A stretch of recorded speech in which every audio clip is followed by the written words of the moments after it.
If I had a nickel for every game I covered that's been out for around a year, I'd have 2 nickels, which is frankly barely anything, but it's extremely weird it's happened twice. In a row, even. No, I'm Not a Human is a game that was originally released on the Violent Horror Stories anthology on Steam, or VHS for sure. I am not saying the full name every time I bring it up, bro. It's a psychological horror game where you control a protagonist who I'm pretty sure their gender isn't disclosed, so it's gonna be a day for the time being, who is gonna have to choose whether or not they let the people who come knock on their door inside. You've most likely seen this game before, and that's because due to the success it originally got from the anthology alone, it's been picked up to make a full game, which now finally has a demo on Steam. Before we start, let me give some much needed context about the plot. This is a world where the sun suddenly had something happen to it, causing it to be literally burning for those who stay outside for too long during the day. To our dismay, there are also creatures who have been dubbed the Visitors, who disguise themselves as humans to fool you and kill you. Alright, now that we have the context, it's time to start on night 1, which is the shortest one. You almost immediately hear a knock at your door as you start, and it turns out to be your neighbor who comes to explain the situation that described to the protagonist. He also lets himself inside your house for the night to talk more about the situation throughout the day. In the game, you can mostly walk around your house in the different rooms or interact with a few things, which we'll talk about soon. For now, all you can do is sleep. In the morning, a news reporter, alright, confirms to what your neighbor talked about. The sun became so hot it's not even safe to go outside during the day anymore. So during the day, the primary thing you can do is to walk around the house and what? Why are you looking at me like that? He mentions that his cousin told him never to tell anyone who asks that you're alone. He also explains we can talk with people as much as we like and that we'll need to test them to make sure they're not visitor, which in turn consumes energy. When you have no energy left, you can, well, sleep. I hear that works pretty well. But if you have some left and you just did everything of interest, you can go to the fridge and drink some of the beer inside. Never do this IRL, by the way. But anyway, you go to bed, and once you wake up, it knocks at your door again. This time it's the neighbor's daughter who asks for her dad to come back home, and let me just say, gladly! Bro is starting to become my roommate. Like, bro, I did not agree to this. The second person to come is this 6-foot-tall guy, it would appear. He explains that he got kicked out of the bar he was taking refuge in because of his ideas. Apparently he got up on a table and told the people there was stuff that they didn't like, so he got kicked out, which honestly fair enough. Like this he can seem super suspicious, but I don't know, I was like, he's so weird, maybe he's on purpose, so it has to be human. So I let him in. Yes, you can facepalm all you want, I trust my judgment. The last person for this night is... Girl, do you need to see a doctor for your shoulder? She explains her house was taken over by visitors and she's been looking for a place to be protected from the sun, but I'm gonna be honest, I already took it one with God today. I think I've taken enough chances today. After waking up from her slumber, the news reporter lets us know of a sign to identify the visitors. They apparently have perfectly white teeth, so I went ahead and tested my very tall friend in the living room and he seems completely fine. Though he seems to be offended about us testing him, but that's fair. Getting asked to check your teeth isn't the most normal request, unless you're a dentist, that is. After this, before going back to bed, I checked the radio I could interact with and absolutely failed to understand how it worked the first time. So I just went to bed. It is now night 3 and I'd like to say, where the game starts, night 2 felt more like a tutorial to truly understand how the game works, but now you're just alone. Yippee! Before I opened the door, I went ahead and checked through the window and oh, okay. The first person to knock is this mother and her child. She explains that she had 5 kids but lost 4 and that this is the only one she has left. She also appears to be a single mother, and listen, I did find her suspicious and was gonna send her away, but then I saw the kid and figured maybe if his mom is a visitor I can at least save him. I don't know, y'all, I'm too nice. The second person to come by today is this firefighter who got caught in the sun during the afternoon while he was putting out forest fires and got completely burned by it. And I think I was so tired while recording this footage that I decided to reject him. I'm so sorry, man. The third person for today is, him. Okay, so I kind of remembered some of the people who come by from the anthology, and I remember that I genuinely hated this guy because he literally asks us if we want to make money by charging the people who stay in our house. Get the fuck out of here! Thankfully, that was our last person for the day, which means we can head to bed. Today we get 2 new important pieces of information. For one, the government is officially deploying a unit to help with a visitors crisis, named the FEMA, that stands for Federal Emergency Management Agency. They can be identified by their yellow hazmat suits. We also get another sign to identify visitors. They have dirt under their nails as it appears they would be coming from the ground, so they had to dig. Okay, so at this point I trusted the mom and her kid, so I went to check on her in the office and, girl, where's your kid at? She says he probably ran off somewhere, which... okay, sure. I still kind of trusted her at this point, so I started testing her for the sake of not drinking beer every damn day. That seems pretty white and clean to me. But anyway. Okay, now she's sus as hell. At this point, I started looking at every room of the house, hoping for the kid was there because I was truly hoping he didn't die or something, but alas, he wasn't there. I decided to keep her alive for now because her excuses seemed legit enough. Maybe the kid had enough and just walked out or something, I don't know. On night 4, I'm greeted by the guy on the game cover. I tell him I'm not letting him in because, like, who do you think I am? And then he asks if I'm alone. Listen, I may have the memory of a fish, but even if I didn't listen to my neighbor, I still want to tell this guy I'm alone. And I'm not anyways, so get out of here. I did check the windows after the visitor left, which let me observe the FEMA around my house, which is honestly reassuring. The first real person to come to my house today is this woman carrying her dead husband on her back, and I'm gonna be so for real, but y'all, as suspicious as she can seem at first, while I read her dialogue, I just felt the absolute need to be nice to her, so I let her in. The next person to come by is this guy. He talks as if we've met before, and he appears to be some sort of fortune teller. He requests us to pick a segment of a book, and no matter what he ends up seeing, to let the person with the cat in, and then he's gone. Next is this guy also. He seems to believe that the sun being like this is a way to cleanse people of their sins. No comment. I let him in though. With that, I go to bed. Are you fucking kidding me? Today, the third sign we're given is that visitors have bloodshot eyes.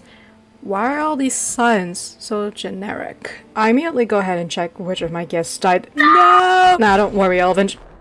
What was that? The rest of the day consisted of talking to my 2 guests left. At nighttime, I finally got a visit from the FEMA.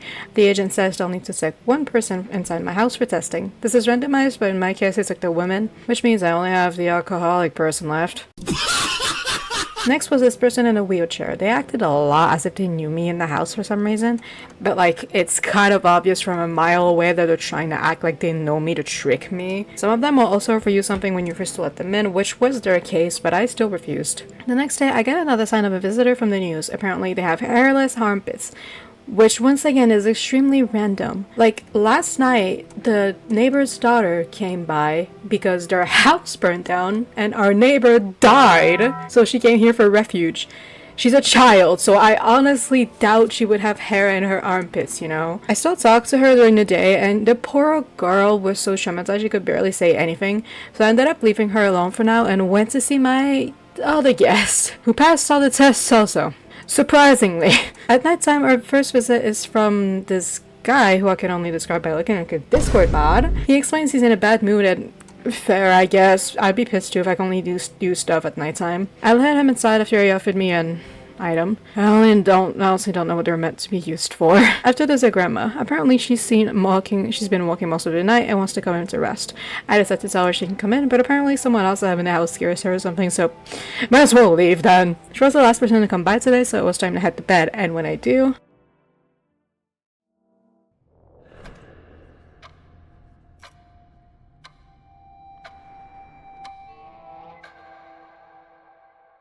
And this is what marks the end of the demo, but we aren't done yet. I played a few more times to see potentially people I missed or let in some people I had initially refused. For example, I let in both the man who got burnt by the sun and the Discord mod. I ended up testing the Discord mod for both his Steve and Hans, the only 2 unlocked when he came by in my second playthrough, both of which, yeah, they were pretty weird. I ended up shooting him anyway because his dialogue when you take out your gun is just also weird. I get you're pissed, dude, but you shouldn't be saying that to someone holding out a shotgun in front of you. However, the burnt guy is completely normal on the other hand. I even say he makes me extremely sad, actually. A new person I met is this fortune teller. While she seemed extremely weird, I'm not gonna lie, I still let her in since I was testing everyone anyway. So I go ahead and test her. Her teeth are not perfectly aligned, but they're also really white, so she has fake nails on, so it is harder to see if they're dirty, though she has splinters in one of her hands from a dream catcher. Her words, not mine.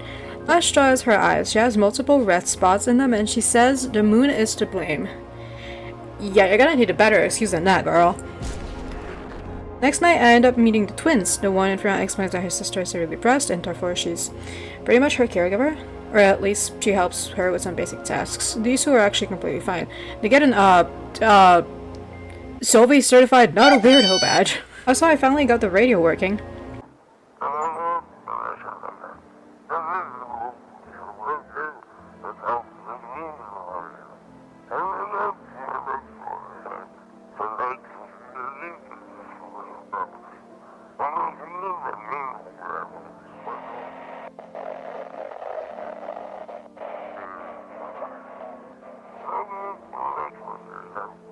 I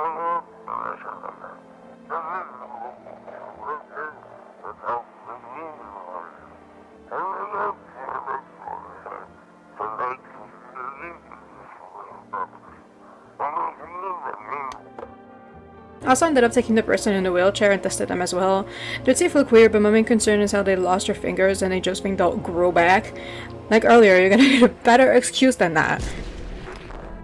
That honestly pretty much concludes all my tests, at least for the people in this demo. So, how can you tell who is a visitor and who isn't, right? Fair warning, I'm about to explain how the game itself works and how to tell who is a visitor and who isn't, so if you don't want to get spoiled on that, feel free to skip to this time code here. Long story short, the visitors are randomized. That's right, I have a friend who played the demo as well and who, first of all, only let one visitor in their whole playthrough. How the fuck does someone pull that off? But we also had completely different people knock on her door. They're also randomized by Steam accounts, so that means the visitor you get will always be visitors no matter the playthrough, which makes their objective of spotting them a little easier. First of all, the TV is not your friend. Well, it is.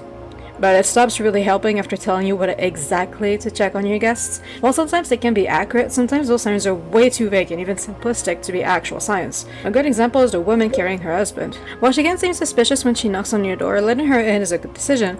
Even though she has red eyes, it's extremely obvious that it's due to her mental fatigue and probably from crying due to her husband passing away and literally carrying his corpse on her back. Instead of listening exclusively to what the TV says to do, paying attention to dialogues and a character's explanations is your best bet.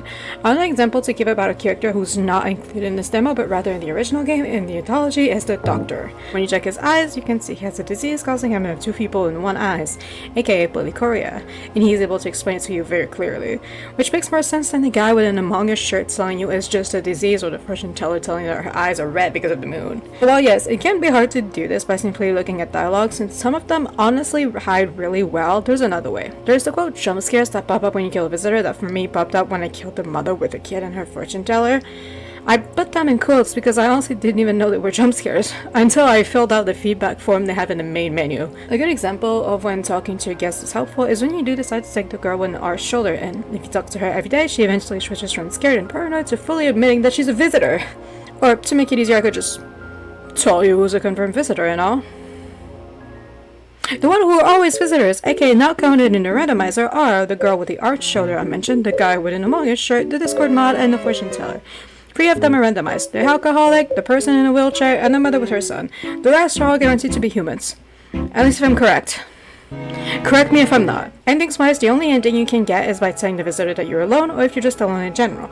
The games always end by itself on the night after Granny comes by. I'm not 100% sure whether or not they kept the speedrun ending or not, but if yes, it just tells you to calm down because the important thing in life is to find beauty in it to enjoy it. The game is for sure good at one thing: play with your brain. It's interesting to see how everyone reacts differently to the information given by the news reporter.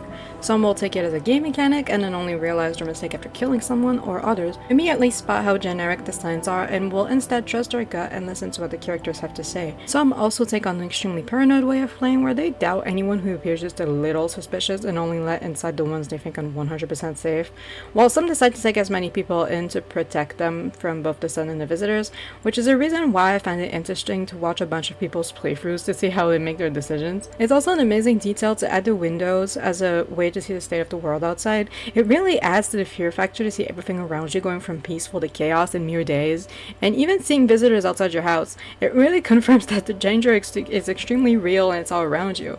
Like, imagine how fucked you'd be if you had a hole in your wall or something. As what I think is happening in the game, I personally think, well, nothing. As usual, when I cover games without shit right in my face, I can't make a conclusion of the scenario for the life of me. Something that is more or less a collective psychosis, which makes sense until you bring this guy in the equation. Like, how do you explain him being there unless we're hallucinating? In my opinion, the visitors and the way they're brought up remind me of the alternates from the Mandela catalog. They're both two species who seem to have appeared one day and started as a minor threat only to become a major one later on. But at the end of the day, this demo didn't answer a lot of questions. Who are these two guys? Why did the sun just randomly decide to pull 180 and burn everything? Why can't he come inside when we aren't alone when he's clearly stronger than a normal human? And how come some visitors don't immediately know they are one?